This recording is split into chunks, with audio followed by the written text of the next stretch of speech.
ఏం చేస్తున్నారు సార్? ఆశ్రమం మొత్తాన్ని పెయింట్ చేస్తున్నారు. మీరు చేస్తున్నారా పెయింటర్స్ చేస్తున్నారు? మేము అబ్జర్వేషన్ చేస్తున్నాం madam. Okay, very good. Suggestions ఇవ్వడం ఎలా చేస్తున్నాం. మీ వయసుకి తగినట్లు పని చేస్తున్నారు. అంతే కదా మేడం, మా వయసుకి చేస్తున్నాము. మన డైనింగ్ హాల్ ఈ విధంగా ఉంది. ఇప్పుడు పెయింట్ అయినాక సూపర్గా ఉంటుంది అనమాట. చేసినాక మీకు చూపిస్తాను, ఓకేనా? ఇదిగోండి, ఇక్కడ ఆశ్రమం సంబంధించింది కొంచెం పెండింగ్ వర్క్ ఉండే కదా ఇంతకుముందు, అదంతా కూడా కంప్లీట్ చేస్తున్నాం. మేస్త్రీలు వచ్చినారు, చేస్తున్నాం. ఈ లోపలంతా ప్లాస్టింగ్ ఉండే కదా, ఇదంతా కూడా కంప్లీట్ చేసేస్తున్నామండి. ఏం చేస్తున్నారు? ప్లాస్టింగ్ చేస్తున్నారా? Okay, very good. ఈ గోడ గలీజ్ కాకుండా చూసుకోండి. అప్పట్ల ఈ పక్క గోడకు పెయింట్ అయిపోయింది కదా, మళ్ళా చేయాలంటే చేస్తారా? అవి చేస్తున్నట్టవా? ఓకే బా.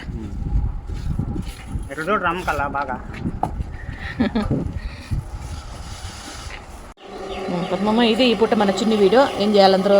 లైక్ చేయండి, షేర్ చేయండి, సబ్స్క్రైబ్ చేసుకోండి. నమస్కారం. Very good.